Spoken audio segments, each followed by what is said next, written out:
আপোনালোকে সোধা প্ৰতিটো প্ৰশ্ন ৰাইজৰ প্ৰতিটো প্ৰশ্নই আমাৰ প্ৰশাসনে আমাক সুধি আছে।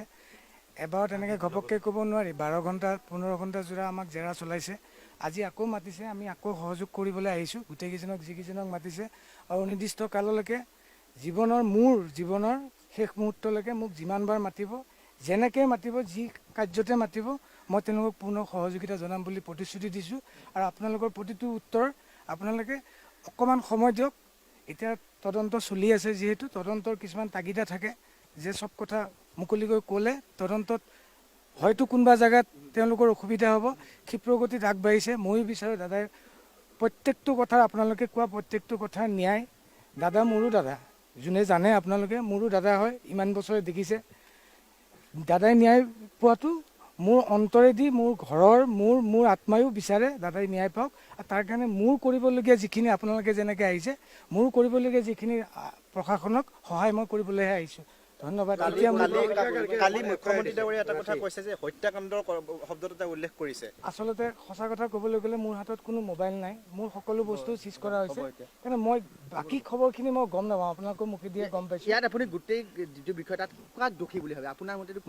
মই সেইটো ক'ব নোৱাৰিম। তথাপি আপুনি প্ৰত্যক্ষদৰ্শী হিচাপে কি ভাবে? প্ৰত্যক্ষদৰ্শী আপুনি আছিলে চিটুৱেশ্যনটোত আপোনালোকে গোটেই ভিডিঅ'খিনি দেখা পাইছে। আপোনালোকেও বিচাৰ কৰক নিজে। আৰু প্ৰশাসনে তদন্ত কৰি আছে, তেওঁলোকে বিচাৰ কৰি আপোনালোকক এটা ভাল আপোনালোকক উচিত তদন্ত কৰি এটা খবৰ দিবই নিশ্চয়। মোক প্লিজ। অশেষ ভাল পাইছোঁ। বৌয়ে দিছে। মই নিজে জেগাত, যোনটো জেগাত মই খাৰা হৈ আছোঁ, মই তাত আকৌ আইন বিচাৰি যাব নোৱাৰোঁ। কিন্তু মই মোৰ আত্মাৰ পৰা কৈছোঁ, দাদা ন্যায় পোৱাটো মই একদম অন্তৰেদি কামনা কৰোঁ। হয়, ধন্যবাদ।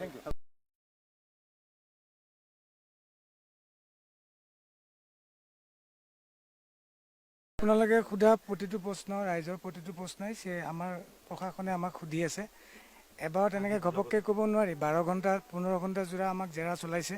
আজি আকৌ মাতিছে, আমি আকৌ সহযোগ কৰিবলৈ আহিছোঁ। গোটেইকেইজনক যিকেইজনক মাতিছে আৰু নিৰ্দিষ্ট কাললৈকে জীৱনৰ শেষ মুহূৰ্তলৈকে মোক যিমানবাৰ মাতিব, যেনেকৈ মাতিব, যি কাৰ্যতে মাতিব, মই তেওঁলোকক পূৰ্ণ সহযোগিতা জনাম বুলি প্ৰতিশ্ৰুতি দিছোঁ। আৰু আপোনালোকৰ প্ৰতিটো উত্তৰ আপোনালোকে অকণমান সময় দিয়ক। এতিয়া তদন্ত চলি আছে, যিহেতু তদন্তৰ কিছুমান তাগিদা থাকে যে সব কথা মুকলিকৈ ক'লে তদন্তত হয়তো কোনোবা জেগাত তেওঁলোকৰ অসুবিধা হ'ব। ক্ষিপ্ৰগতিত আগবাঢ়িছে। ময়ো বিচাৰোঁ দাদাই প্ৰত্যেকটো কথা আপোনালোকে কোৱা প্ৰত্যেকটো কথা ন্যায়। দাদা মোৰো দাদা, যোনে জানে আপোনালোকে মোৰো দাদা হয়, ইমান বছৰে দেখিছে।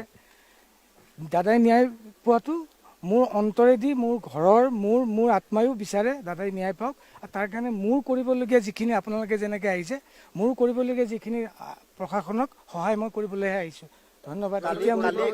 কালি মুখ্যমন্ত্ৰী ডাঙৰীয়াই এটা কথা কৈছে যে হত্যাকাণ্ডৰ শব্দটো উল্লেখ কৰিছে। আচলতে সঁচা কথা ক'বলৈ গ'লে মোৰ হাতত কোনো মোবাইল নাই, মোৰ সকলো বস্তু চিজ কৰা হৈছে। কাৰণে মই বাকী খবৰখিনি মই গম নাপাওঁ, আপোনালোকৰ মুখে দিয়ে গম পাইছোঁ। ইয়াত আপুনি গোটেই যিটো বিষয় তাত কাক দোষী বুলি ভাবে আপোনাৰ মতে? মই সেইটো ক'ব নোৱাৰিম। তথাপি আপুনি প্ৰত্যক্ষদৰ্শী হিচাপে কি ভাবে? প্ৰত্যক্ষদৰ্শী আপুনি আছিলে চিটুৱেশ্যনটোত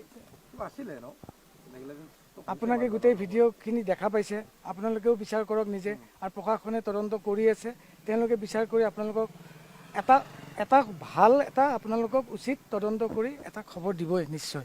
মোক প্লিজ। অশেষ ভাল পাইছোঁ। বৌয়ে দিছে। মই নিজে জেগাত, যোনটো জেগাত মই খাৰা হৈ আছোঁ, মই তাত আকৌ আইন বিচাৰি যাব নোৱাৰোঁ। কিন্তু মই মোৰ আত্মাৰ পৰা কৈছোঁ, দাদা ন্যায় পোৱাটো মই একদম অন্তৰেদি কামনা কৰোঁ। হয়, ধন্যবাদ।